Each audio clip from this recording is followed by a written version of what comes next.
Olá, tudo bem? Eu espero que sim. Meu nome é Gederson Freitas e hoje, 25 de maio, eu selecionei os seguintes destaques para o Notícias do Mundo de Segurança da Informação. App de VPN deixa vazar volume com 360 milhões de dados de usuários. Meta é multada em 1,2 bilhão de euros pela União Europeia por violar GDPR. E Google vai pagar até 148 mil reais a quem encontrar falhas em seus apps.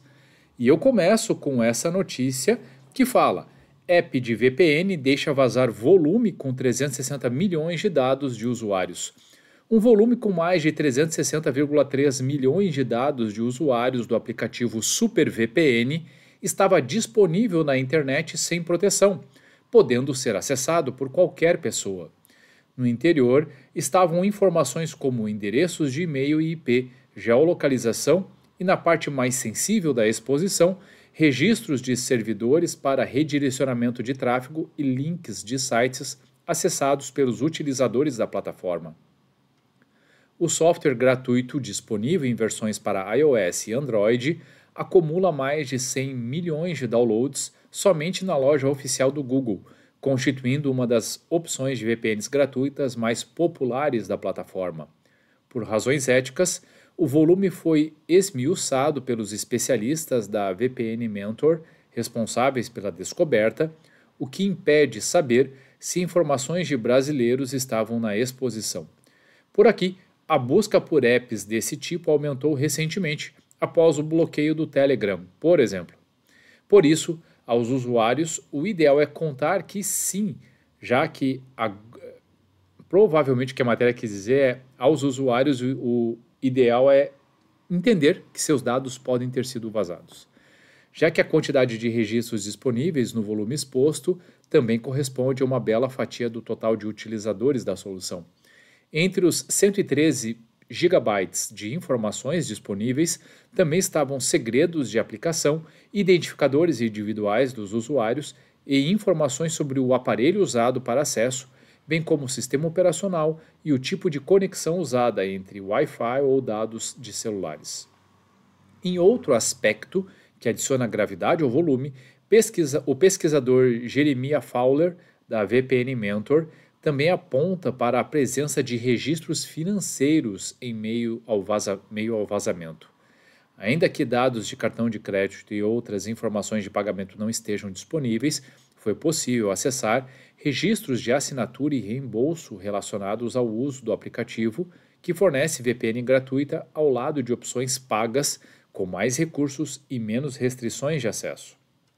Enquanto VPNs são criadas para dar maior grau de privacidade e segurança no uso da web, elas não são imunes a falhas de segurança e podem ser alvo de vazamentos, explicou o pesquisador. Caso o provedor do serviço colete ou armazene registros de uso, eles podem comprometer os clientes caso tais informações sejam expostas ou possam ser acessadas publicamente. O caso da SuperVPN é justamente esse segundo, com um servidor mal configurado, trazendo as informações disponíveis a quem localizasse na internet. De acordo com Fowler, o contato com a empresa responsável pela solução não teve resposta e nem mesmo confirmação de que os dados efetivamente pertenciam a ela, mas o acesso foi fechado apenas dias depois da notificação inicial, o que indica que seus administradores foram notificados sobre o problema. A matéria está bastante explicativa, está bem detalhada, então não vou repetir aqui mais do mesmo. O ponto é que eu gostaria de ressaltar é justamente quando buscamos soluções, nas principais lojas de software, como Google Play ou App Store, enfim, o que for, e aparecem opções gratuitas. Pois bem, há uma série de riscos, muitas vezes, atrelados à escolha desse tipo de aplicativo. Não que todos eles sejam danosos, mas imaginem que quem trabalha arduamente no desenvolvimento e na manutenção desses aplicativos precisa, de alguma forma, oferir lucro, precisa rentabilizar esse trabalho. Se o app ele for completamente gratuito, provavelmente os seus dados estão sendo utilizados de alguma forma. E isso deve, muitas vezes, estar presente, inclusive, nos termos que a grande maioria dos usuários aceita sem sequer ler. E depois, há um outro risco inerente ao uso de aplicativos gratuitos, que é, uma vez que eles não obtêm maior fonte de receita a partir desses aplicativos, obviamente eles vão colocar as proteções mais básicas. No caso desse serviço, trata-se de um servidor, um banco de dados que guardava informações de uso e informações, de certa forma, sensíveis dos usuários e que agora podem estar na mão de muitos criminosos. Então, é bastante preocupante. Meta é multada em 1,2 bilhão de euros pela União Europeia por violar o GDPR. A Meta, proprietária do Facebook, foi multada em 1,2 bilhão de euros pela Comissão Irlandesa de Proteção de Dados por violar o Regulamento Geral de Proteção de Dados, segundo anunciou o órgão regulador no dia 22. O DPC, ou a Comissão de Proteção de Dados, alega que as transferências de dados pessoais da Meta para os Estados Unidos com base em cláusulas contratuais padrão desde 16 de julho de 2020 violam o GDPR. Naquele ano, o Tribunal Europeu de Justiça decidiu anular o acordo Privacy Shield, assinado em 2016 entre a União Europeia e os Estados Unidos para a transferência de dados pessoais de usuários por temores de práticas de vigilância dos norte-americanos e restringiu o uso de SCCs, ou cláusulas contratuais padrão. No entanto, o tribunal deu prazo de até 12 de outubro para que a Meta colocasse suas transferências em conformidade com a GDPR. Apesar da União Europeia e os Estados Unidos estarem trabalhando em um novo acordo para transferências de dados, previsto para ser concluído até o final do ano, a Meta e outras empresas multinacionais continuaram a considerar o acordo anterior, agindo ilegalmente, afirmou o DPC. Essa é a maior multa imposta a uma empresa por violação do GDPR, totalizando quase o dobro do recorde anterior, de 746 milhões de euros, da pena aplicada à Amazon pela Autoridade de Proteção de Dados de Luxemburgo em julho de 2021. Andrea Jelinek, presidente do Conselho Europeu de Proteção de Dados, justificou o valor, dizendo que a infração da Meta é muito grave, pois diz respeito a transferências sistemáticas, repetitivas e contínuas. Bom, são quase sinônimos, né? O Facebook tem milhões de usuários na Europa, então o volume de dados pessoais transferidos é enorme. A multa sem precedentes é um forte sinal para as organizações de que infrações graves têm consequências de longo alcance, completou ela. Juristas disseram que a decisão do DPC de que cláusulas contratuais padrão não são um mecanismo válido para transferir dados pessoais para os Estados Unidos terá um impacto significativo na capacidade de organizações de compartilhar e receber dados legalmente da Europa. O lado bom é que a punição deve acelerar a corrida dos legisladores para finalizarem a estrutura de transferências de dados da União Europeia para os Estados Unidos antes do final do período de transição de 6 meses que o DPC deu à Meta para colocar suas transferências em conformidade. A Meta já recebeu 5 outras multas por violar o GDPR, que totalizam 2,502 bilhões de euros desde 2018. Na próxima quinta-feira, dia 25, será o marco do 5º aniversário da Lei de Privacidade da União Europeia. Bom, isso me lembra, inclusive, que, como todos sabem, a Lei Geral de Proteção de Dados ela é baseada na GDPR. Se a GDPR vai fazer 5 anos, obviamente que qualquer outra lei baseada nela tem menor idade, menor tempo que isso. E esses dias eu vi algumas vagas publicadas no LinkedIn em que empresas exigiam conhecimento e experiência de colaboradores em LGPD de 5 anos. 5 anos de experiência em LGPD. Possível, né? É para rir. Mas voltando aqui a esse caso, as multas sensibilizam sem sombra de dúvida. Isso aqui vai não só causar um desconforto muito grande à Meta, né, porque gera um impacto significativo financeiramente, como vai sensibilizar uma série de outras empresas que talvez estejam adotando práticas semelhantes. Imagina, inclusive, no futuro, que algo muito semelhante deva ocorrer aqui no Brasil. Enquanto a LGPD está sendo maturada, enquanto a própria ANPD está construindo suas estruturas, mecanismos, definindo suas normas, isso ainda não tem acontecido de uma maneira sistemática e que cause tamanho barulho, como a gente tem visto na Europa, mas essa é a tendência. Portanto, que todas as empresas, instituições de ensino, órgãos públicos, etc., possam também buscar a adequação para que no futuro não sintam, né, o peso desse tipo de sanção.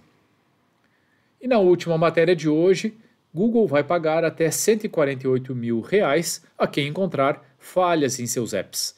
O Google quer garantir mais segurança a seus aplicativos para Android e anunciou o lançamento do programa Mobile Vulnerability Rewards Program, Mobile VRP, que vai pagar para usuários vasculharem e apontarem eventuais vulnerabilidades e bugs. Os valores são considerados atrativos. Os aplicativos do Google para Android não contavam com um programa próprio de recompensas para denúncias de falhas. Diversas iniciativas como essas eram mantidas pelo Google somente em outros de seus serviços. No entanto, a empresa afirma que o Mobile VRP será uma maneira segura de incentivar testadores a identificar e relatar falhas nos seus apps.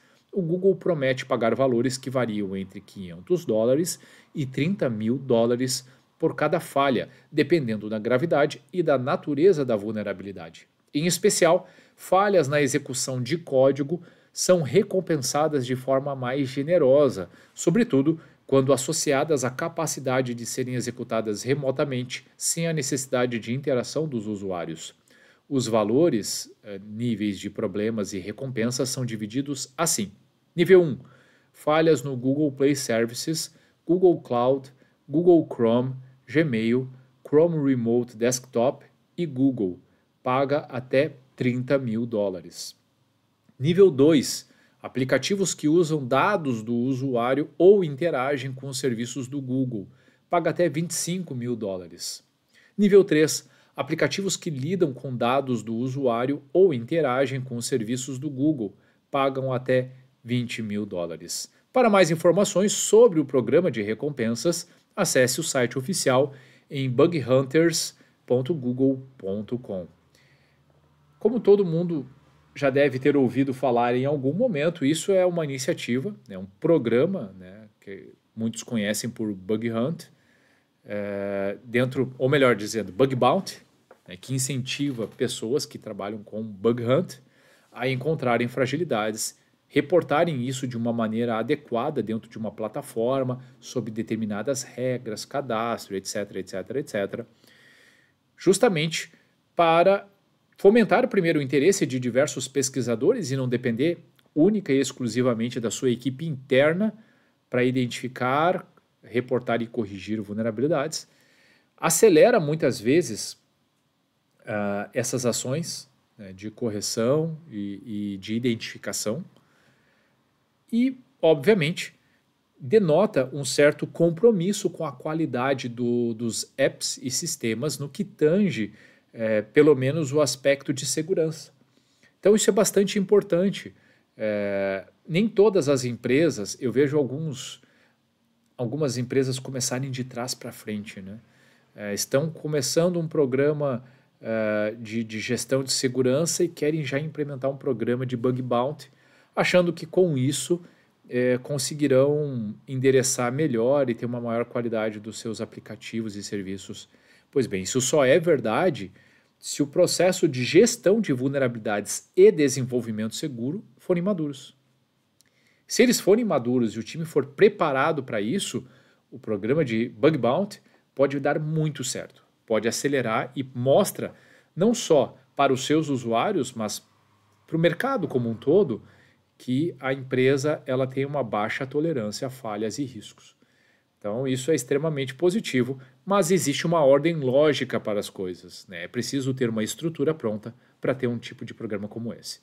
E, claro, não é qualquer um que vai sair encontrando aqui falhas. É importante, obviamente, ter algum nível de conhecimento, por mais que no final da matéria, eu acabei tirando, não falando sobre essa parte, diz que se você não tem conhecimento, você também pode, tem alguns tipos de falhas que podem ser reportadas, é verdade, mas claro, quem conhece mais detalhadamente sobre programação, como funciona a lógica, a arquitetura de aplicações, etc., leva vantagem e pode, obviamente,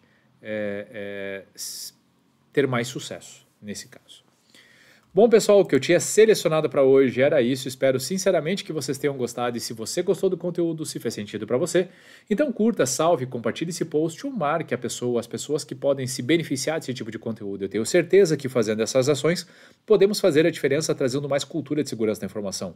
E se você ficou com alguma dúvida, tem alguma crítica ou sugestão, fique muito à vontade para deixar comentários ou mandar mensagem diretamente para mim. Combinado? Ótimo dia a todos e até a próxima!